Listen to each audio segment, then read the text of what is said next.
હવે આપણે આ આઈસીના આજુબાજુમાં કમ્પોનન્ટ લાગેલા છે, એ કમ્પોનન્ટ આપણે જોઈ અને આપણે ડ્રો કરીએ. રેડી?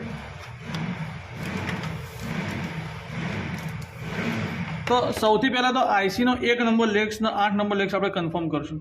તો અમુક 1 નંબર લેગ્સ આપણે આ બાજુ છે અહીંયા.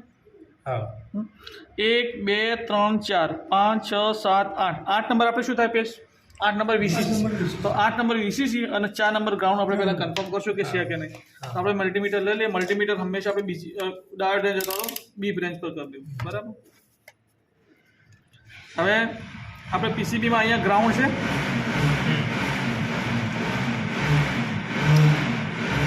અહીંયા આપણે ગ્રાઉન્ડ છે, તો 4 નંબર આપણે પહેલાં ટચ કરશું. રેડી? તો ગ્રાઉન્ડ છે. હવે આપણે 8 નંબર વીસીસી છે.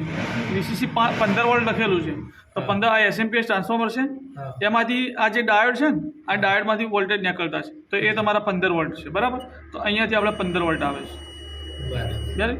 અહીંયા તમારો એક બીજો ડાયોડ છે, આર્યો ડાયોડ, પણ આ ડાયોડમાંથી 12 વોલ્ટ આવતા છે ને, એ નથી આવતા. એ 12 વોલ્ટ તમારી બીજી આઈસી સર્કિટ માટે છે. આ 15 વોલ્ટ તમારા આઈપીએમ માટે, તો આઈપીએમમાંથી આ 15 વોલ્ટને યુઝ કર્યા છે. અહીંયાથી નથી આવતા, આની ઇનપુટથી નથી આવતા, અહીંયાથી આવે છે. રેડી? તો આ થઈ ગયું તમારું વીસીસી થઈ ગયું. તો આને ગ્રાઉન્ડ અને વીસીસી મળી ગયા. તો અહીંયા આપણે લખી દઈશું 18 વોલ્ટ વીસીસી, અને અહીંયા આપણે ગ્રાઉન્ડ લખી દઈશું. રેડી? અન્ડરસ્ટેન્ડ? આટલા બધી ખ્યાલ આવી ગયો? હવે આપણે આને જોશું.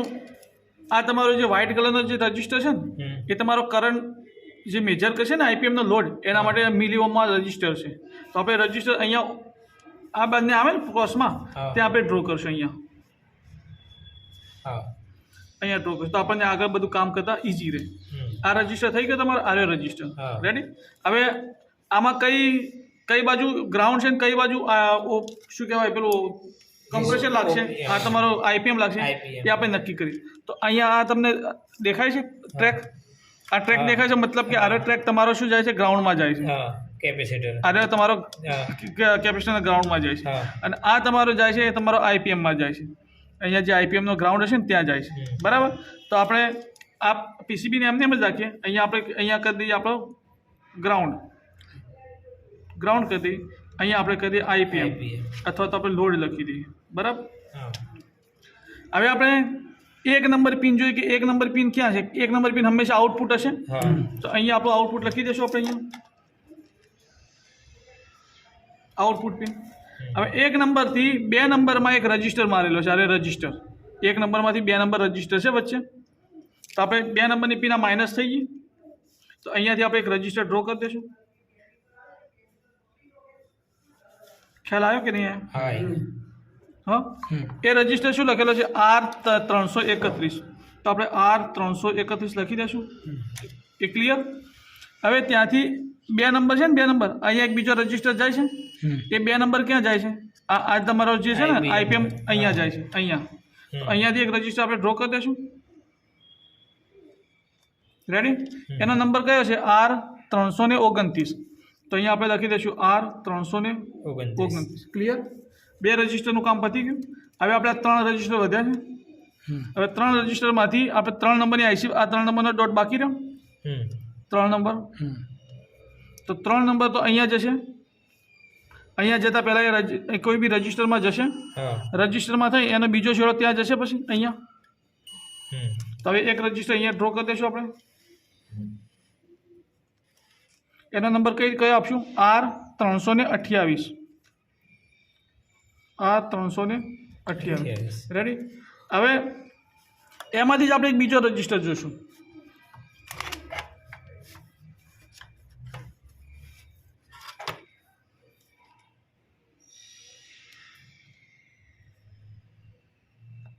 આ બી શોર્ટ એને બજર વાગે છે, આ બી એને બજર વાગે છે. ટૂંકમાં 3 નંબરમાં કેટલા રજિસ્ટર છે? 3 રજિસ્ટર છે. તો આપણે 3 રજિસ્ટર લગાવશે અહીંયા. આ પ્લસમાં એક રજિસ્ટર થઈ ગયો, એક રજિસ્ટર આમ ને એક રજિસ્ટર આમ આપણે ડ્રો કરી દઈશું. બરાબર? 1 2, એટલે આ ડોટ બન્યો.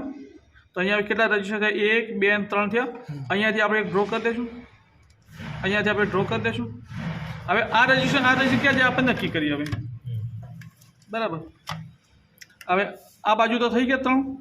હવે આ બાજુ એક તો ગ્રાઉન્ડમાં જ જાય છે, આ એક રજિસ્ટર છે, આ એક આ ગ્રાઉન્ડમાં ગયો, આ બે અહીંયા ગ્રાઉન્ડમાં જાય છે. ચાલો હા એ બતાવે છે ટ્રેક પર. બરાબર ચાલશે. દેખાય ક્લિયર? અહીંયાથી તો તમારા 3માં આવ્યા. આ 3 1 2 અને 3 આવ્યા.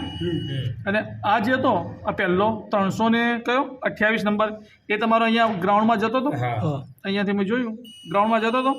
એના પછી બીજા નંબરવાળો બી ગ્રાઉન્ડમાં છે. 300 કયા નંબરનો છે? 26 નંબરનો. તો આ તમારો ગ્રાઉન્ડમાં જાય છે. 326 આ તમારો ગ્રાઉન્ડ થાય છે. બરાબર, આ આપણે ગ્રાઉન્ડ કરી દીધું. હવે તમારો એક બીજો વધ્યો અહીંયા. એ તમારી ટ્રેક અહીંયા નથી જતી, અહીંયા બાયપાસ થાય છે. તો એ અહીંયા થઈ આ ડાયોડમાં થઈ અને અહીંયા થઈને તમારે જે 5 વોલ્ટ છે વીસીસી ત્યાં આવે છે. સમજ્યા?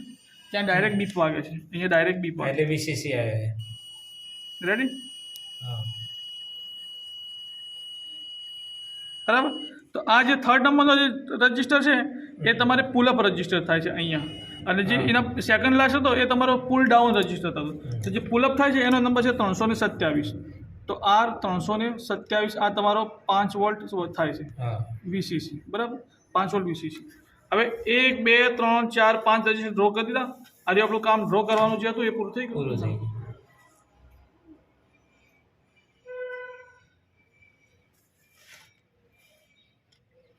આજે જે આઈસીનું હતું કામ એ ડ્રો કરવાનું આખું પૂરું થઈ ગયું. જે આપણે આઈસી હતી એ ડ્રો કરવાનું કામ પૂરું થઈ ગયું. હવે આના પછી આપણને ખબર પડશે કે આઈસીમાં આઉટપુટ શું આવશે, અહીંયા કેટલા વોલ્ટેજ આવશે, શું આવશે એ આપણે હવે ચેક કરશું. બરાબર, આટલા સુધી તમને આ તે કોઈ પણ આઈસી હવે આ આઈસીને ડ્રો કરતા ફાવે? એ તે કોઈ પણ આઈસી હોય તો તમે ઇઝીલી ડ્રો કરી શકો. બરાબર, ક્લિયર?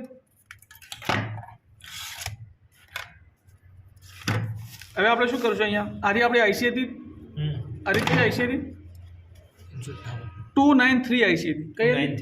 તો અહીંયા આપણે લખી દઈએ LM293. બરાબર. આ આઈસીનું શું કામ છે? આ આઈસી જ્યારે અહીંયા પોઝિટિવ ઉપર હાઈ વોલ્ટેજ જશે તો આપણને આઉટપુટ કોઈ 0 મળશે. અને અહીંયા લો વોલ્ટેજ જશે તો આપણને આઉટપુટ અહીંયાથી ગ્રાઉન્ડ થઈ જશે. બરાબર. તો અહીંયા આપણે પહેલાં ચેક કરશું કે અહીંયા આઉટપુટ શું છે. અહીંયા ગ્રાઉન્ડ છે મતલબ અહીંયા 0 વોલ્ટ હોય. અહીંયા આઈપીએમ છે, માની લો કે અત્યારે આપણે કમ્પ્રેસર નથી ચાલુ, ખાલી સપ્લાય આપે છે, તો અહીંયા બી 0 વોલ્ટેજ હોય અને એક્રોસમાં આપણને 0 વોલ્ટેજ મળશે. ક્લિયર? હવે અહીંયા આ રજિસ્ટર R326 રજિસ્ટર આપણે શેના સાથે લાગેલો છે? ગ્રાઉન્ડ સાથે. આ રજિસ્ટર બી શેના સાથે લાગેલો છે? ગ્રાઉન્ડ સાથે. તો અહીંયા આપણે આ બંને પેરેલલ થયા, એટલે પેરેલલ અને 326 આ બંનેને આપણે પેરેલલ નો ફાઉન્ડ કરી અને અહીંયા એક રજિસ્ટર બનાવી દઈશું. બરાબર. હવે એક રજિસ્ટર થઈ જશે, આપણો ગ્રાઉન્ડ સાથે થશે અને એક આપણો વીસીસી સાથે છે. તો વીસીસી અને ગ્રાઉન્ડ સાથે થાય તો એનો આપણે વોલ્ટેજ ડિવાઈડર લેશું. બરાબર. પહેલાં સૌથી પહેલાં આપણે એની વેલ્યુ લખી દઈએ કે કઈ કેટલી વેલ્યુ છે. બરાબર. તો આપણે એ પ્રમાણે જોઈ લઈએ કે R329 હતી ને,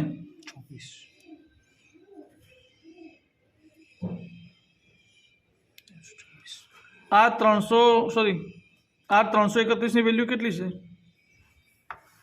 15 લખજો તો. એટલે આપણે કેટલા થશે? 15K થશે. બરાબર. તો 15K આપણે લખી દીધા. હવે આ 329 ની વેલ્યુ કાઢો. આ 329 જુઓ. હા, 302 એટલે કેટલી થાય? તો આ 329 ની વેલ્યુ આપણે 3K થઈ. રેડી? હવે આ 328 ની વેલ્યુ કાઢો.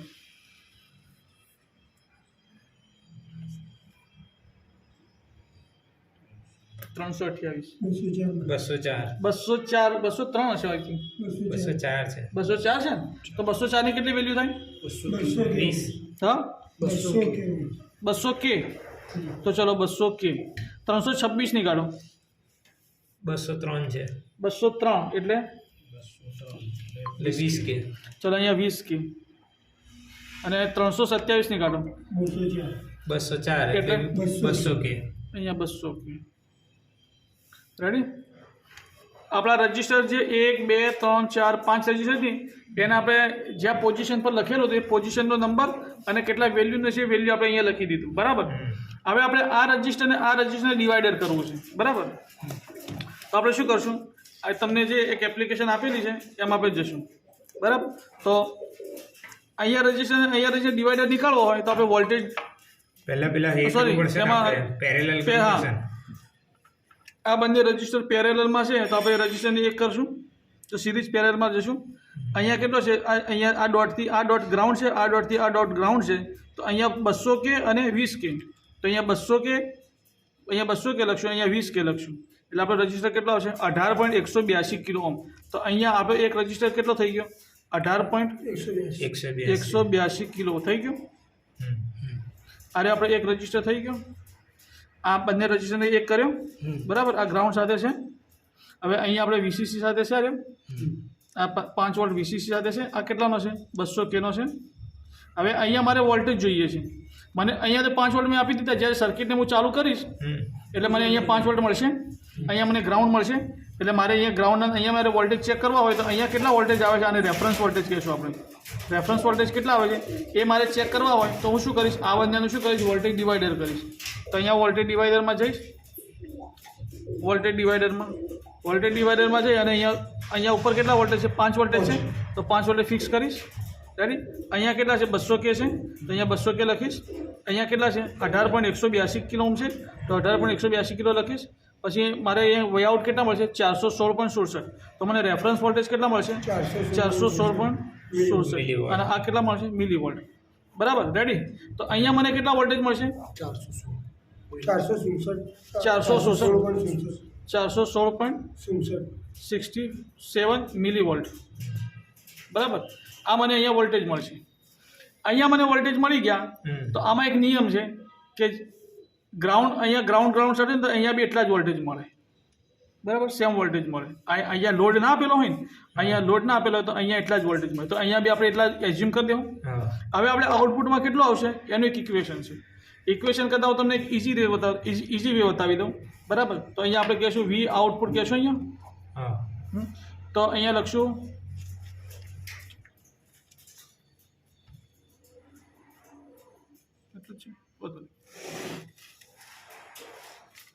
અહીંયા આપણે લખી દઈશું વી આઉટપુટ એટલે આ રીતે V output equal to V reference plus feedback. આ શું છે ફીડબેક રજિસ્ટર. તો આપણે એને RF કહેશું. શું કહેશું RF એટલે ફીડબેક રજિસ્ટર, બરાબર. અને આપણે આને R2 કહી દઈશું, R1 કહી દઈશું, અને R1 કહી દઈશું. તો R1 મલ્ટીપ્લાય એટલે ગુણાકાર, મલ્ટીપ્લાય વી રેફરન્સ પાછું. હવે આમાંથી તમને આ વેલ્યુ ખબર નહીં.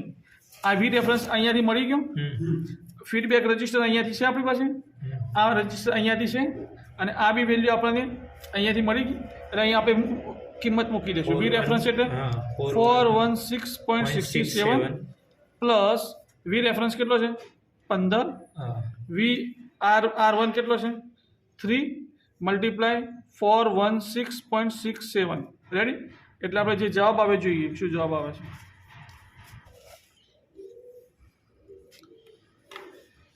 $416.66 પ્લસ 15 ડિવાઇડેડ બાય 3 પ્લસ 416.67. એને પ્લસ છે કે મલ્ટીપ્લાય છે? મલ્ટીપ્લાય છે ને, પ્લસ કરી નહીં, અહીંયા પ્લસ, અહીંયા મલ્ટીપ્લાય થશે. સોરી, અહીંયા પ્લસ થશે. ફરી કરવું પડશે. અહીંયા પ્લસ થશે. સોરી, અહીંયા પ્લસ થશે, અહીંયા મલ્ટીપ્લાય થશે. રેડી. 416.67 multiply 15/3 plus 416.67 2500. હવે મિલી વોલ્ટ હતા તો આપણે ડિવાઇડેડ બાય 1000 કરશું. 1000 સાથે ડિવાઇડેડ તો 2.5 આવે, 2.5 વોલ્ટ. રેડી. તો આપણું આઉટપુટ અહીંયા 2.5 આવવું જોઈએ, બરાબર. જ્યારે આપણે નો લોડ આપીએ તો. પણ આરી આઈસી આપણી કઈ છે 293 છે. 293 કમ્પેરેટર આઈસી. તો કમ્પેરેટર આઈસી આપણને ક્યારે પણ પોઝિટિવ આઉટપુટ નહીં આપે. કમ્પેરેટર આઈસી આપણને ક્યારે પણ પોઝિટિવ આઉટપુટ આપણને શું આપશે, કાં તો 0 આપશે કાં તો ગ્રાઉન્ડ આપશે. તો આપણું આ જે હતું એ શું થઈ ગયું, અહીં આના કરતાં પ્લસ થઈ ગયું, બરાબર. અથવા તો બે કમ્પેર થઈ ગયા એટલે આપણને આઉટપુટ શું મળશે, અહીંયા 0 મળશે. 0 વોલ્ટેજ આઉટપુટ મળે તો આપણે આજુ જે ફંક્શન જે આઈસી છે આઈસીના આજુબાજુનું જે આઉટપુટ છે એ આપણું ઓકે છે, બરાબર. અને આપણને પોઝિટિવ કંઈક કોઈ બી બીજું કંઈક આઉટપુટ મળે તો આપણે આઈસી કાંઈક તો ખરાબ હોય કાં તો ડેમેજ થઈ ગયું તો આપણે આઈસી રિપ્લેસ કરવી પડે. એની જગ્યા પર માની લો કે આરી આઈસીની જગ્યા પર આજે સર્કિટ યુઝ કરીને આ સર્કિટની જગ્યા પર આ સર્કિટ છે, અહીંયા 358 આઈસી છે, અહીંયા 358 બધા ફિનોમિના સેમ જ છે. એમાં જે આપણે જે ડાયાગ્રામ ડ્રો કરે ને એ બધું સેમ જ છે બંનેમાં, બરાબર. તો આપણને આરી સર્કિટમાં 0 વોલ્ટેજ મળશે અને આરી સર્કિટમાં આપણને આઉટપુટ આ પ્રમાણે મળશે 2.5 આસપાસ આઉટપુટ મળશે. હવે આપણે બંનેને પ્રેક્ટિકલ સપ્લાય આપીને જોઈએ, બરાબર, ખરેખર મળે છે કે નહીં, બરાબર.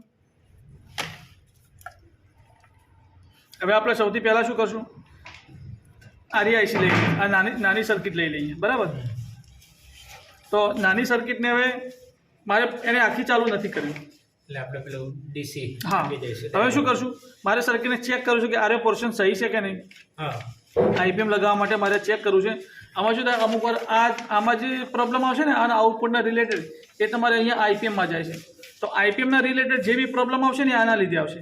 માની લો કે કોઈ ટેકનિશિયન કે કસ્ટમર તમને એમ કહે કે મારું કમ્પ્રેસર થોડીક વાર ચાલે છે બંધ થઈ જાય છે, તો આ જે વોલ્ટેજ નીકળે છે ને એ વોલ્ટેજમાં કંઈક ડિસ્ટર્બ હોઈ શકે, આઈપીએમમાં ડિસ્ટર્બ હોઈ શકે, તો એના લીધે પ્રોબ્લેમ થાય. તો સૌથી પહેલાં આપણે આ જે આઈસી છે ને આઈસી બહુ કમ્પ્લેન આપતી હોય તે આઈસીના આઉટપુટ આપણે ચેક કરશું આ રીતે. દરેક વખતે તમારે ડાયાગ્રામ દોરવાની જરૂર નથી, પછી તો એક બે આઈસી ઓકે હોય તો આજુબાજુ જે રજિસ્ટર છે એ ચેક કરવાના. આઈસીના આઉટપુટ ઓકે આવે તો કાંઈ ચેક કરવાની જરૂર નથી. આઈસીનો આઉટપુટ આપણો ઓકે આવતો હોય તો આઉટપુટ કાંઈ ચેક કરવાનું એ આ રીતે એ તો એક બે વખત પછી તો તમારે મોઢે થઈ ગયું ને. આરી સર્કિટ તમે એક વાર ચેક કરી કમ્પલસરી આટલા જ હા આ ટાઈપની સર્કિટ હોય આરી સર્કિટ પર્ટિક્યુલર આ સર્કિટમાં આપણે દોર્યું આ જે વેલ્યુ હતા એ પ્રમાણે હતા આ સર્કિટનું તો એ આ સર્કિટનું અલગ આ જે દોરશે એ પ્રમાણે આવશે, બરાબર. જેમ કે મને બધું કમ્પ્લીટ કરીને મેળવ્યું છે એ જે વેલ્યુના બધા રજિસ્ટરની છે તો એમાં બી 2.5 જ આવે છે, બરાબર. તો આપણે મને જોઈએ ઇનપુટ પર આઉટપુટ પર ખબર પડી જાય એટલે કેટલા વોલ્ટેજ આઉટપુટ પર ખબર પડી જાય ને. R1 ના R2 પર કેટલા વોલ્ટેજ આવશે એના પરથી આઉટપુટમાં ખબર પડી જાય. તો આપણે શું કરશું, આની વીસીસી સૌથી પહેલાં આપણે આનો ગ્રાઉન્ડ પૂછશું. અહીંયા તમારો 1 આ 1 2 3 4 આ તમારો ગ્રાઉન્ડ છે. તો ગ્રાઉન્ડ શું જાય છે આપણે જોઈ લઈએ. તો આ તમારો ગ્રાઉન્ડ છે એ આપણે 78 પોસ્ટની ગ્રાઉન્ડ પર જાય છે, રેડી. આ તમારો વીસીસી છે તો વીસીસી પોસ્ટ પર જાય છે ના અહીંયા જાય છે આ બાજુ. તો અહીંયા આપણે વીસીસી આપી દઉં. તો આની જે ઇનપુટ છે એ જ ઇનપુટ આપણી 358 માટે ઇનપુટ છે. તો આપણે શું કરીશું, બેક સાઈડથી મેં શું કર્યું, અહીંયા એની ઇનપુટ છે, આ ઇનપુટને ગ્રાઉન્ડ છે. તમે શું કર્યું, આ જે ઇનપુટ હતું ને એ અહીંયાથી તમારું અહીંયા ગ્રાઉન્ડમાં અને આ જરૂર તમારો અહીંયા. તમે શું કર્યું, કેપેસિટર હતું ને કેપેસિટર પર સોલ્ડર કરી નાખ્યું અને તમારો અહીંયા થઈ જશે. હવે હું આ છે ને આ તમારું ગ્રાઉન્ડ થઈ જશે, રેડી. અને આ તમારું વીસીસી થઈ જશે 5 વોટ નહીં મેક્સિમમ 18 વોલ્ટ 12 વોલ્ટ. તો અહીંયા હું સપ્લાય આપીશ, અહીંયા સપ્લાય આપીશ એટલે આઈસીને સપ્લાય મળશે, એ જ સપ્લાય આને મળી જશે. હવે આને જે પુલઅપ જે રજિસ્ટર ને પુલઅપ રજિસ્ટર આના જે પુલઅપ રજિસ્ટર હતા ને એને 5 વોલ્ટ જોઈતા હતા તો એને 5 વોલ્ટ બી મળી જશે અહીંયાથી.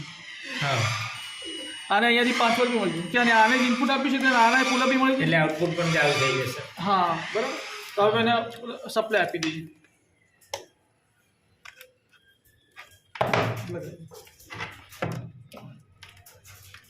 અહીંયા શું લગાવીશ, અહીંયા નેગેટિવ લગાવી દઈશ, અહીંયા નેગેટિવ અહીંયા પોઝિટિવ, રેડી. સપ્લાય ચાલુ કરું.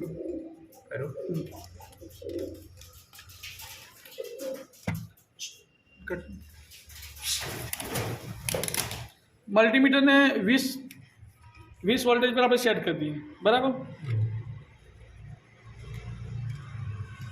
મલ્ટીમીટરને 20 વોલ્ટેજની રેન્જ પર આપણે સેટ કરીએ. સૌથી પહેલાં આપણે જે ઓપેમ આઈસી છે તો એના પર વીસીસી અને ગ્રાઉન્ડ પર વોલ્ટેજ ચેક કરવાના. આપણું વીસીસી છે અને આ 4 નંબર આપણું ગ્રાઉન્ડ છે તો એ કેટલા વોલ્ટેજ આવે, 12.98 વોલ્ટ આસપાસ આવ્યા. કેમ કે અત્યારે આપણે 12 વોલ્ટેજ આપ્યા છે. સર્કિટ લાગુ છે તો જે બી વોલ્ટેજ અહીંયા આની ઇનપુટ પર જ આવશે, બરાબર. હવે એને ગ્રાઉન્ડ પર રાખી અને આઉટ અને જે શું કહેવાય જે આપણે આરે વોલ્ટેજ હતા વીસીસી 5 વોટ પુલઅપ એ પુલઅપ આપણે ચેક કરી દઈએ રજિસ્ટર પર. હા તો રજિસ્ટર પર આપણને 5 વોલ્ટ 5 મળ્યો. વોલ્ટ મળી ગયા. હા. રેડી. હવે આપણે ક્યાં વોલ્ટેજ ચેક કરવાના છે? રેફરન્સ વોલ્ટેજ ચેક કરવાના છે. તો રેફરન્સ વોલ્ટેજ ક્યાં જોવા મળશે આપણને? 3 નંબરની પિન પર જોવા મળશે. તો આની પીસીબી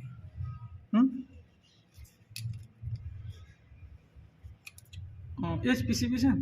ના આ રહી है. અચ્છા એ છે. ચલો પહેલાં એને લઈ લઈએ પછી આરી લઈએ. વાંધો નહીં.